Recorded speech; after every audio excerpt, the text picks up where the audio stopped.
Machiavelli ने कहा था कि हम अक्सर एक गलती करते हैं, समंदर जब शांत होता है तब तूफान का अंदाजा नहीं लगाते। आज दुनियादारी में हम ऐसे ही एक अंदेशे पर बात करेंगे। अमेरिका और ईरान में जंग रोकने के लिए अटकी डील के बीच सऊदी अरब में एक बड़ा ऐलान हुआ है। पाकिस्तान, सऊदी और तुर्की ने मिलकर एक रक्षा समझौते पर दस्तखत किए हैं। इस नेटो नुमा डिफेंस पैक्ट में लिखा है कि हम पर हमला मतलब तुम पर हमला और तुम पर हमला मतलब हम पर हमला। इस वादे ने कई सवाल खड़े कर दिए हैं। क्या ईरान के हमलों के बीच तुर्की और पाकिस्तान सऊदी अरब की मदद करने के लिए आगे आएंगे? क्या ऐसा करके वो ट्रंप और अमेरिका से दुश्मनी मोड़ लेंगे? अगर भारत और पाकिस्तान के बीच फिर जंग भड़क गई या ऑपरेशन सिंदूर जैसे हालात बन गए तो क्या सऊदी अरब भी अपनी ताकत भारत के खिलाफ झोंक देगा? और पहले से नेटो में शामिल तुर्की के लिए इस डील के क्या मायने हैं? आज विस्तार से इन सब पर बात करेंगे। बात थाईलैंड की भी होगी, जहां एक 14 साल के बच्चे ने अपने दादा दादी समेत 3 टीचर्स और स्कूल के 3 छात्रों की हत्या कर दी। नमस्ते, मैं हूं निकिता और आप देख रहे हैं ललन टॉप का अंतर्राष्ट्रीय प्रसंगों से जुड़ा रोजाना का कार्यक्रम दुनियादारी।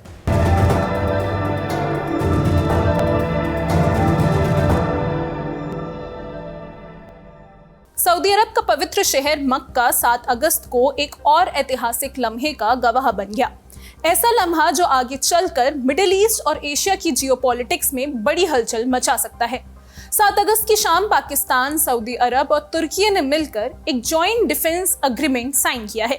साइनिंग सेरेमनी में सऊदी अरब के क्राउन प्रिंस मोहम्मद बिन सलमान, पाकिस्तान के प्रधानमंत्री शहबाज शरीफ और तुर्की के राष्ट्रपति रेसिप तैयब एर्दोगान शामिल थे। सभी के चेहरों पर एक खुशी, एक तसल्ली थी। एक समझौते पर दस्तखत होने के बाद की तस्वीर थी। गलेबाजियां हो रही थी, हाथों में था एक मसौदा। उसके अंदर के पन्नों पर लिखा था मकसद, मक्का जॉइंट डिफेंस एग्रीमेंट। इसकी बनावट मोटा माटी नेटो के आर्टिकल 5 जैसी है। नेटो के इस आर्टिकल में लिखा है कि किसी भी एक देश पर हमला सभी सदस्य देशों पर हमला माना जाएगा। पब्लिकली कहा गया है कि ये पैक्ट तीनों मुल्कों की सिक्योरिटी मजबूत करेगा, इलाके और दुनिया में अमन शांति कायम करने में मदद करेगा और किसी भी हमले के खिलाफ जॉइंट डिटरेंस यानी मिलकर रोकथाम का काम करेगा। समझौते में और क्या क्या शर्तें हैं, शो लिखे जाने तक इसकी जानकारी सामने नहीं आई है। तुर्की के एक अधिकारी ने न्यूज एजेंसी रॉयटर्स को बताया कि ये समझौता पूरी तरह से डिफेंसिव है, यानी इसका उद्देश्य किसी देश पर हमला करना नहीं बल्कि जरूरत पड़ने पर एक दूसरे की सुरक्षा में साथ खड़े होना है। उन्होंने ये भी कहा कि यह समझौता किसी खास देश को निशाना बनाकर नहीं किया गया है। भविष्य में क्षेत्र के दूसरे देशों के लिए भी इसमें शामिल होने का रास्ता खुला रहेगा। रिपोर्ट के मुताबिक इस रक्षा समझौते तक पहुंचने के लिए करीब 1 साल तक तीनों देशों के बीच बातचीत चलती रही, जिसके बाद अब इस पर सहमति बनी है। असल में पिछले साल 17 सितंबर को रियाद के अल यमामा पैलेस में सऊदी अरब और पाकिस्तान ने स्ट्रैटेजिक म्यूचुअल डिफेंस एग्रीमेंट पर हस्ताक्षर किए थे। उस समझौते के तहत दोनों देशों ने वादा किया था कि अगर किसी एक पर हमला हुआ तो उसे दोनों देशों पर हमला माना जाएगा। दोनों देशों में डील होने के कुछ ही समय बाद से इसमें तुर्की और कतर जैसे देशों के जोड़ने की चर्चा तेज हो गई थी। बस उसी कवायद का नतीजा अब ये निकला है कि तुर्की भी इस डील का हिस्सा बन गया है। पाकिस्तान और सऊदी में भी ये समझौते एक बड़े घटनाक्रम के बाद हुआ था। डील के कुछ समय पहले ही इजराइल ने कतर के अंदर हमास के शीर्ष नेतृत्व को निशाना बनाकर हमला किया था। उस घटना के बाद पूरे मिडिल ईस्ट में सुरक्षा को लेकर नई चिंताएं पैदा हो गई थी। उस समझौते में एक खास टर्म था ऑल मिलिट्री मीन्स। इसके बाद ये कहा जा रहा था कि पाकिस्तान के परमाणु हथियार भी इस डील में शामिल हैं। उस वक्त पाकिस्तान के रक्षा मंत्री ख्वाजा आसिफ ने परमाणु पहलू को कम करके दिखाने की कोशिश की थी। उन्होंने कहा था कि समझौते का मकसद परमाणु हथियार नहीं है। अब तुर्की के साथ डील होने के बाद भी उसी ऑल मिलिट्री मीन्स की चर्चा तेज हो गई है। इसकी वजह यह भी है कि पाकिस्तान पूरी मुस्लिम दुनिया का एकमात्र परमाणु हथियार संपन्न देश है। हालांकि अब नए एग्रीमेंट में परमाणु हथियारों का क्या रोल होगा इसकी जानकारी अभी नहीं दी गई है। इस डील में एक और अहम बात शामिल है।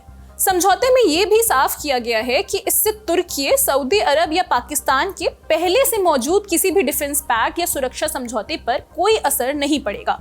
असल में तुर्की 1952 से ही अमेरिका के नेतृत्व वाले नेटो संगठन का भी सदस्य है। इस गठबंधन में भी एक पर हमला सभी पर हमला माना जाएगा, ये वाली शर्त शामिल है। इस समझौते का सबसे बड़ा सवाल यही है कि क्या तुर्की के इस नए रक्षा समझौते में शामिल होने से उसके नेटो सदस्य होने पर असर पड़ेगा? ज्यादातर विश्लेषकों का जवाब है कि ऐसा नहीं होने वाला। कानूनी तौर पर यह समझौता नेटो की सदस्यता का उल्लंघन नहीं करता, लेकिन इसमें तुर्की और नेटो के कुछ देशों के बीच पहले से मौजूद तनाव जरूर बढ़ सकता है। एक्सपर्ट्स का कहना है कि तुर्की के डील में आने की असली वजह ज्यादा सुरक्षा हासिल करना नहीं है, क्योंकि सुरक्षा की गारंटी तो उसे पहले से ही नेटो देता है। असल मकसद है अमेरिका पर पूरी तरह से निर्भर न रहना। अंकारा को लगता है कि हाल के सालों में अमेरिका की इजराइल से दोस्ती की वजह से वो खाड़ी देशों के लिए पहले जितना भरोसेमंद साझेदार नहीं रहा। इसकी मिसाल हमने ईरान जंग के दौरान देखी भी। इसलिए वो अपने लिए दूसरे सुरक्षा विकल्प भी तैयार रखना चाहता है। इसके अलावा तुर्की सऊदी अरब जैसे खाड़ी के एक संपन्न और ताकतवर देश के साथ भी तालमेल बढ़ाना चाहता है और खाड़ी देशों पर अपना प्रभाव भी। माना जा रहा है कि इसी वजह से उसने पाकिस्तान सऊदी के साथ डिफेंस पैक्ट ज्वाइन किया है। अब इस डील की टाइमिंग पर नजर डालिए। खाड़ी इलाके में पिछले 5 महीनों से ईरान जंग चल रही है। अमेरिका और इजराइल के खिलाफ युद्ध के दौरान ईरान ने खाड़ी के कई देशों पर अमेरिकी ठिकानों पर हमले किए हैं। इन देशों में सऊदी अरब भी शामिल है। जंग के बीच यमन में मौजूद हूती विद्रोहियों ने भी सऊदी अरब के खिलाफ मोर्चा खोल दिया है। पिछले महीने हूतियों ने लाल सागर में सऊदी के जहाजों के लिए ब्लॉकेड का ऐलान कर दिया था। माने उन्होंने कहा था कि सऊदी के जहाज लाल सागर से गुजरेंगे तो उन पर हमला होगा। 6 अगस्त को भी हूतियों ने सऊदी अरब में गोला बारूद से हमला किया, जिसमें 11 लोग घायल हो गए। ऐसे में इस अग्रीमेंट को ईरानी हमलों के खिलाफ सऊदी के लिए भी एक बड़ी कामयाबी के तौर पर देखा जा रहा है। लेकिन ये भी सच है कि 2 या 2 से ज्यादा देश इस तरह के समझौते अक्सर तभी करते हैं जब उनके खिलाफ कोई मजबूत दुश्मन खड़ा हो और उससे निपटने के लिए उन्हें किसी का साथ चाहिए होता है।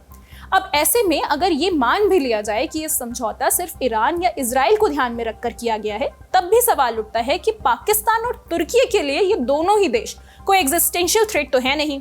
ईरान और पाकिस्तान के बीच दोस्ताना रिश्ते हैं, तो वहीं ईरान ने पूरी जंग के दौरान तुर्की पर कोई हमला नहीं किया है। तो फिर तुर्की और पाकिस्तान को इस डील से फायदा क्या मिलने वाला है? कुछ एक विरोधाभास और भी हैं। जैसे अगर तुर्की और पाकिस्तान इजराइल के खिलाफ सऊदी की मदद करेंगे तो इसका सीधा मतलब होगा अमेरिका की मुखालिफत। क्या ये देश इतना बड़ा खतरा मोल लेंगे? दूसरी तरफ अगर पाकिस्तान ईरान के खिलाफ सऊदी की मदद करे तो इसका मतलब होगा अपने पड़ोसी से दुश्मनी, जिससे वो 900 किलोमीटर की बाउंड्री शेयर करता है। खास बात यह भी है कि उस बाउंड्री के इर्द गिर्द पाकिस्तान और ईरान दोनों ही बलोच अलगाववादियों से जूझ रहे हैं। पाकिस्तान इनको काउंटर करने में ईरान की मदद चाहता है, इसलिए उसने पिछले कुछ वक्त में ईरान से रिश्ते सुधारे हैं। जाहिर है पाकिस्तान ईरान से भी दुश्मनी नहीं चाहेगा। फिर पाकिस्तान को इस डील से मिलेगा क्या? क्या ऐसा कहा जा सकता है कि ये डील सिर्फ पेपर पर है और जमीन पर इसे लागू करना नामुमकिन हो जाएगा? या फिर पाकिस्तान को उन खतरों के बदले सऊदी से कोई बड़ी डील मिली है? ये डील इस सिंबॉलिकली बहुत महत्वपूर्ण है, क्योंकि ये देखिए आप, इन्होंने जुमा को, फ्राइडे को मक्का शहर में उसको साइन किया और they called it a Mecca deal, Mecca pact, defence pact. तो उसका जो सिंबॉलिक वैल्यू है, ये क्लियरली इंडोनेशिया को, अगर आप इजिप्ट को छोड़ दें तो this is 3 of the biggest Sunni Muslim countries in the world. और मिलिटरीली भी आप कह सकते हैं they are probably the 3 most powerful militaries in the region. तो क्लियरली ये वो एम्फसाइज कर रहे हैं कि ये डिफेंसिव पैक्ट है, बट दिस इज, देखिए कई सालों से ये बातचीत हो रही थी कि एक मुस्लिम नेटो होना चाहिए।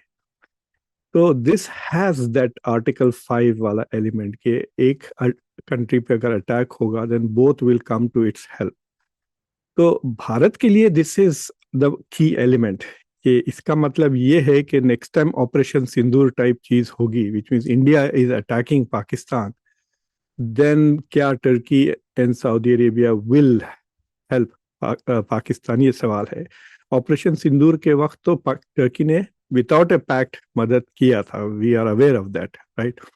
सो दिस इज द डेवलपमेंट। एक तरह से सऊदी अरेबिया के लिए आप कह सकते हैं it's an insurance agency, sort of an insurance, because कि मिडल ईस्ट में अमेरिका जब ही एक्टिव होता है जब इजराइल के इंटरेस्ट आर एट स्टेक, और जब इजराइल के interest are at stake then the priority is always Israel, जो नजर आ रहा है अभी। मतलब देखिए सबसे ज्यादा जो नुकसान हुआ है outside Iran is the Gulf countries. अब पिछले एक हफ्ते में Saudi has been the main target. बाबल मंडप भी बंद हो गया है, सऊदी एयरपोर्ट्स पे अटैक हुआ है, अभी सऊदी बॉर्डर पे 11 लोग जख्मी हुए हैं thanks to Houthi. This can become a permanent headache for Saudi Arabia Houthis के से। So for them, this is an important joining countries which have real military capabilities. Turkey और पाकिस्तान ने कई जंगें लड़ी है, it has capacity, they know how to fight. तो ये know how भी सऊदीज को ट्रांसफर अगर होने लगा, the next generation of Saudis can become more, आप कह सकते हैं डिफेंस के मामले में आत्मनिर्भर। बट अगर आप उनके जो देखिए, सऊदी के जितने भी डिफेंस पैक्ट्स होते हैं उसकी डील्स डॉक्यूमेंट्स आपको पब्लिक नजर नहीं आते। So we actually don't know what is the agreement between Pakistan and Saudi Arabia, जो हमने देखा नहीं। और उससे साफ नजर आ रहा है कि Pakistan has not engaged Iran, अगर आपने देखा है, इन दिस वॉर। सो सवाल उठता है what kind of an agreement it is. हालांकि पाकिस्तान के कुछ 13,000 फौजी और कुछ 50-60 हवाई जहाज भी अब तैनात है in Saudi Arabia. So maybe if there is a land attack on Saudi Arabia, Pakistan will invade. इस डील में एक एंगल भारत का भी है। पिछले साल भारत ने पाकिस्तान के खिलाफ ऑपरेशन सिंदूर की शुरुआत की थी। रिपोर्ट्स में दावा किया गया था कि सैन्य झड़प के दौरान तुर्की ने पाकिस्तान को हथियार भेजकर मदद की थी। ऑपरेशन सिंदूर में शिकस्त के बाद जाहिर है कि पाकिस्तान भारत के खिलाफ अपनी तैयारियां पुख्ता करना चाहता है। ऐसे में मुमकिन है कि उसकी ये डील इसी कोशिश के इर्द गिर्द घूम रही हो। तो क्या अगर दोबारा ऑपरेशन सिंदूर जैसे हालात बने तो सऊदी अरब और तुर्की खुलकर भारत से दुश्मनी मोल लेंगे और पाकिस्तान की मदद करने के लिए सामने आएंगे? और अगर सऊदी सीधे बैटलफील्ड से दूर भी रहा तो क्या वो अपने खजाने से पाकिस्तानी फौज को ताकतवर बनाने के लिए फंड देगा? जानकारों से समझते हैं कि एक दूसरों की ये डिफेंस कैपेबिलिटीज जरूर एनहांस करेंगे। दूसरी चीज ये है कि इन्होंने अनाउंस किया कि it is not an aggressive pact, it is not against anybody, it is open. Bharat भी ज्वाइन कर सकता है ये पैक्ट इफ इट वांट्स, लेकिन Bharat has not join. For example इस हफ्ते जो रेड सी अलायंस जो सऊदी अरेबिया ने बनाया विच 14 अदर कंट्रीज, उसमें India was also invited to join, but India chose not to sign it. Bangladesh ने साइन किया, फॉर एग्जांपल 14 मुल्कों ने साइन किया। इट इज पॉसिबल कि US also might join the red alliance. तो इंडिया के लिए this idea कि India can isolate Pakistan from the rest of the Muslim world, have good relations with Muslim world and attack Pakistan, वो थोड़ा कम हो गया। So in that sense कि वो जो पहले बात करते थे कि मुस्लिम सॉलिडारिटी हो, ये वो जो जुल्फिकार अली भुट्टो के ज़माने में रेटरिक होती थी, it has become a little bit more concrete. इसका मतलब ये नहीं है कि सऊदी अरेबिया, पाकिस्तान और तुर्की मिलकर इंडिया पे कभी अटैक करेंगे। नो, इंडिया सऊदी अरेबिया के काफ़ी स्ट्रॉन्ग इकोनॉमिक ट्रेड्स हैं। So but India has also committed itself to Israel. जो 25 फरवरी को जो प्राइम मिनिस्टर मोदी ने जो स्टेटमेंट दिया, that is something that these countries have not commented on, but they have not forgotten. मुझे लगता है discussions में वो आते रहता है कि will this lead to a formal alliance between UAE, India and Israel. धीरे धीरे इंडिया टर्की के रिलेशंस पिछले चंद महीनों में स्लाइटली बेटर हो गए हैं। और at some international forum Erdogan ने कश्मीर का जिक्र नहीं किया। Well, there was some expectations. So there is a chance के इंडिया कैन, एक इंग्लिश में एक लफ्ज़ है कॉल हेजिंग स्ट्रैटेजी, यानी आप दोनों साइड के साथ खेलते हैं। जैसा कि अगर इंडिया पाकिस्तान का क्रिकेट मैच हो रहा था, आप दोनों साइड पे बेट करते हैं, so that if you calibrate it well, you will come out winner regardless of who wins. So for example, अगर आप फिलीपींस, साउथ कोरिया, जापान को देखें, इनकी मिलिट्री अलाइनमेंट्स है विद द यूएस टाइट, मतलब they are signed alliances, allies हैं, लेकिन उनके साथ सबका बड़ा ट्रेडिंग पार्टनर चाइना है और ये अलायंस चाइना के खिलाफ है। तो क्योंकि चाइना के साथ ट्रेडिंग डील्स हैं, China is disincentivized to attack them. मतलब क्यों अटैक करेगा और ट्रेडिंग पार्टनर को, लेकिन अगर अटैक भी करता है तो US is there to support them. तो इंडिया का वैसे ही रिलेशंस हो जाएगा that it can have very strong trade relations with Saudi Arabia, while Saudi Arabia has defense relations with Pakistan. इस डील के बाद खाड़ी देशों में भी समीकरण बदल सकते हैं। अमेरिका के खिलाफ सभी खाड़ी देशों की ये कोशिश लगातार बढ़ रही है कि वो उन पर अपनी निर्भरता कम कर सकें। ईरान के हमलों के बीच खाड़ी देशों में सुरक्षा को लेकर भी चिंता तेज हो चुकी है। डील में ये बात साफ साफ कही गई है कि आगे चलकर दूसरे खाड़ी देश भी इसमें शामिल हो सकते हैं। हालांकि फिलहाल किसी एक देश का नाम साफ नहीं किया गया है। तो क्या आगे चलकर ये डील खाड़ी देशों के लिए एक नेटो नुमा पैक्ट बन जाएगी? इस डील पर अमेरिका, इजराइल और भारत का क्या रिएक्शन होगा, ये देखने वाली बात रहेगी। फिलहाल इस खबर में इतना ही। अब आते हैं आज की दूसरी बड़ी खबर पर। 7 अगस्त 2026 शुक्रवार का दिन सुबह के करीब 10 बजे थे। बैंकॉक के बाहरी इलाके में मौजूद एक स्कूल में क्लासेस चल रही थी। करीब 3000 छात्र रोज की तरह अपनी क्लास में बैठे थे। तभी अचानक बाहर से पटाखों जैसी आवाजें सुनाई देती हैं। शुरुआत में लोगों को लगा कि शायद कहीं जश्न मनाया जा रहा है, लेकिन कुछ ही सेकंड के बाद समझ आ गया कि ये पटाखे नहीं, गोलियां चल रही थी। फिर चीखें सुनाई दी, कुछ पल के लिए सन्नाटा छा गया और फिर दोबारा गोलियों की आवाज गूंजने लगी। जब तक सब कुछ थमा तब तक कम से कम 3 छात्रों और 3 टीचर्स की मौत हो चुकी थी। 20 से ज्यादा लोग घायल थे, जिनमें से 9 की हालत बेहद नाजुक थी।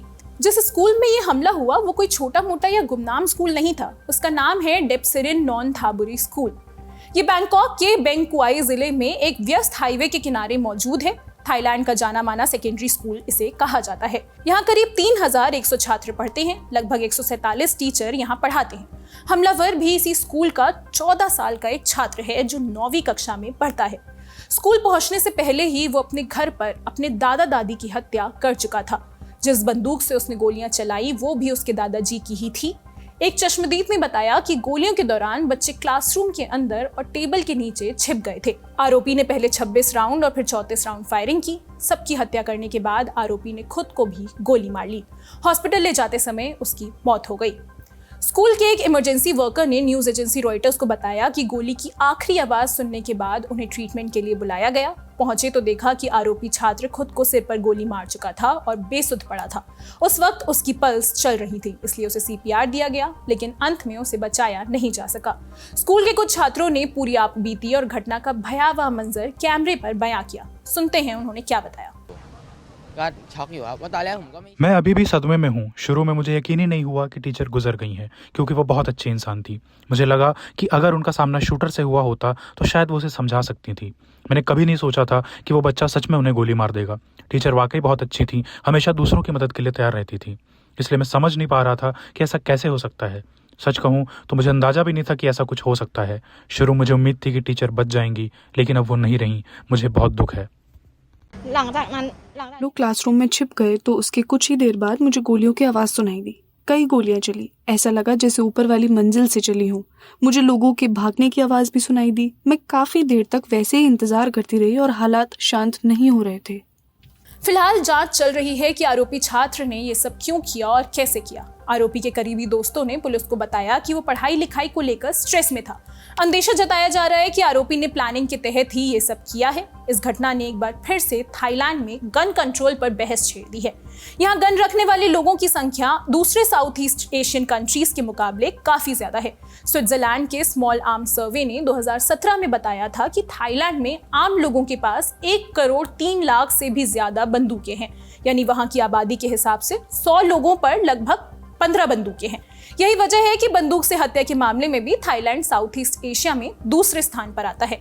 न्यूयॉर्क टाइम्स की एक रिपोर्ट बताती है कि थाईलैंड अवैध हथियार का भी बड़ा बाजार है, जहां पड़ोसी देशों से बिना रजिस्ट्रेशन के हथियार लाए जाते हैं। खासकर मलेशिया से सटे थाईलैंड के दक्षिणी राज्यों में भारी मात्रा में ऐसे हथियार मौजूद हैं जिनका सरकार के पास कोई रिकॉर्ड ही नहीं है। इन इलाकों में कई विद्रोही गुट सालों से सिक्योरिटी फोर्सेस से लड़ते आ रहे हैं। चलती गाड़ियों से गोलीबारी, चेक पोस्ट पर घात लगाकर हमला और शॉपिंग मॉल, होटलों जैसे भीड़ भाड़ वाले इलाकों में गोलीबारी जैसी घटनाओं को भी अंजाम देते हैं। अब ऐसा भी नहीं है कि थाईलैंड में हथियार से जुड़े नियम कमजोर हैं। अवैध हथियार पाए जाने पर थाईलैंड में 10 साल की सजा और 20 साल के फाइन का प्रावधान है। इसके अलावा थाईलैंड का fire arms, ammunition, explosives, fire workers and imitation fire arms act कहता है कि गन लाइसेंस हासिल करने के लिए नागरिक का कम से कम 20 साल का होना जरूरी है। गन सिर्फ गिने चुने लाइसेंस प्राप्त डीलरों से ही खरीदी जानी चाहिए। गन खरीदने का कारण भी बताना होगा कि आत्मरक्षा के लिए है या फिर शिकार या खेल जैसे कारणों से इसे खरीदा जा रहा है। इसके अलावा गन के इंपोर्ट और लाइसेंसिंग की फीस हजारों डॉलर तक हो सकती है, जो कि थाईलैंड की औसत आय के लिहाज से काफी महंगी है। इन सब के अलावा थाईलैंड में किसी और भी गन का लाइसेंस देने से पहले उसका बाकायदा बैकग्राउंड चेक किया जाता है। उसकी इनकम और क्रिमिनल हिस्ट्री देखी जाती है। इसके बाद उचित कारण पाए जाने पर ही लाइसेंस मिलता है। लेकिन इसके बावजूद वहां गन्स बड़ी संख्या में हैं और ये वहां के समाज के साथ साथ सरकार के लिए भी बड़ी समस्या बन गई है। स्कूल में शूटिंग की घटना के बाद थाईलैंड के प्रधानमंत्री अनुतिन चरणविराकुल ने कहा कि वो पुलिस चीफ के साथ गन कंट्रोल पर चर्चा करेंगे, लेकिन इसकी कोशिशें पहले भी हुई थी लेकिन कोई ठोस नतीजा नहीं निकला। थाईलैंड में पब्लिक प्लेसेस पर फायरिंग की ये कोई पहली घटना नहीं है। पिछले 5-6 सालों में कम से कम 6 ऐसी घटनाएं हो चुकी हैं। फरवरी 2026 में हैट याई शहर में एक स्कूल वर्कर ने फायरिंग की थी जिसमें एक महिला टीचर की मौत हो गई थी। जुलाई 2025 में बैंकॉक के एक मार्केट में एक शूटर ने सिक्योरिटी गार्ड और एक वेंडर समेत 5 लोगों की हत्या कर दी थी, फिर खुद को भी गोली मार ली थी। अक्टूबर 2023 में बैंकॉक के एक शॉपिंग सेंटर में 14 साल के लड़के ने 2 लोगों की गोली मारकर हत्या कर दी थी। 5 लोग इसमें घायल हुए थे। उसने एक ऐसी मॉडिफाइड गन का इस्तेमाल किया था जो असल में बिना गोली वाली थी। इससे पहले अक्टूबर 2022 में एक पूर्व पुलिसकर्मी ने कई जगहों पर बंदूक और चाकू से हमला कर दिया था। 3 घंटे तक चले इस हमले में 36 लोगों की मौत हो गई थी, जिनमें से 22 बच्चे भी शामिल थे। उन बच्चों को एक डे केयर सेंटर में सोते समय मार दिया गया था। हाल के समय में थाईलैंड में किसी व्यक्ति द्वारा किया गया ये सबसे बड़ा हत्याकांड था। इसी तरह थाईलैंड में ढेरों ऐसे मामले हैं जहां मास शूटिंग में मासूम लोगों की जानें गई हैं। ये घटनाएं बताती हैं कि समस्या कितनी बड़ी है। थाईलैंड की इकोनॉमी का बड़ा हिस्सा टूरिज्म पर टिका है। ऐसे में इस तरह की घटनाएं वहां के टूरिज्म पर भी असर डाल सकती हैं। भारतीय टूरिस्ट भी बड़ी संख्या में थाईलैंड जाते हैं। अकेले 2025 में ही तकरीबन 25 लाख भारतीय वहां घूमने के लिए गए थे। इसके अलावा लगभग 1.5 से 2 लाख भारतीय मूल के लोग थाईलैंड में रहते भी हैं।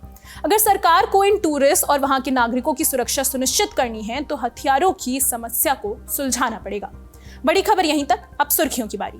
4 साल से राख में दबी यमन गृह युद्ध की चिंगारी फिर भड़कने लगी है। ईरान के प्रॉक्सी माने जाने वाले हूतियों ने इंटरनेशनली रिकॉग्नाइज यमन सरकार के ठिकानों पर बड़े हमले किए हैं। अलग अलग रिपोर्ट्स में हमले में मारे गए सैनिकों की संख्या 30 से 58 तक बताई गई है।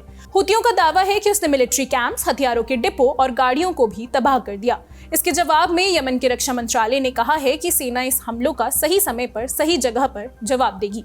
ताजा हमला यमन में 4 साल पहले सीजफायर होने के बाद से सबसे बड़े अटैक्स में से एक बताया जा रहा है। हमले का दावा सऊदी अरब की जमीन पर भी है। एक मिलिट्री अफसर के मुताबिक सऊदी अरब के दक्षिणी नजरान प्रांत में हूती विद्रोहियों ने भारी गोलीबारी की, जिसमें 11 लोग घायल हो गए हैं। घायलों में सऊदी के अलावा यमन, मिस्र और पाकिस्तान के भी नागरिक बताए जा रहे हैं। इन हमलों से कुछ हद तक शांत यमन में फिर से गृह युद्ध भड़कने की आशंका बढ़ गई है। 2014 में हूती विद्रोहियों ने यमन की राजधानी सना पर कब्जा कर लिया था, जिसके बाद 2015 में यमन के तत्कालीन राष्ट्रपति अब्दुर्रब्बु मंसूर हादी को देश छोड़कर भागना पड़ा था। इसके बाद यमन में 5 साल तक गृह युद्ध चला, जो कि सऊदी और ईरान के बीच प्रॉक्सी वॉर में भी बदल गया। सऊदी अरब ने अंतर्राष्ट्रीय मान्यता प्राप्त यमन सरकार को सपोर्ट किया तो हूतियों पर ईरान समर्थित गुट होने का आरोप लगा। इस दौरान यमन में बड़ा मानवीय संकट खड़ा हो गया। हजारों लोग मारे गए, 40 लाख के ऊपर लोग बेघर हो गए। गृह युद्ध के दौरान हूतियों का कंट्रोल भी यमन में बढ़ता गया। खासकर राजधानी सना समेत देश के पश्चिमी उत्तर इलाके उसके कब्जे में आ गए, तो वहीं पूर्वी और दक्षिणी इलाकों पर अभी भी यमन सरकार का कंट्रोल बरकरार है। 2022 में संयुक्त राष्ट्र और अन्य देशों ने मिलकर दोनों पक्षों के बीच मध्यस्थता कराई, जिसके बाद कुछ सालों तक हालात ठीक रहे। लेकिन अब अमेरिका ईरान जंग के बाद हूतियों ने भी सऊदी और यमन सरकार के ठिकानों पर हमले शुरू कर दिए हैं। 6 और 7 अगस्त के हमलों के बाद हालात और भी नाजुक हो चुके हैं। फिलहाल सुर्खियों में इतना ही। आज का दुनियादारी यहीं समाप्त होता है। अपना और अपनों का ख्याल रखिए। देखते रहिए द ललन टॉक। शुक्रिया, शुभ रात्रि।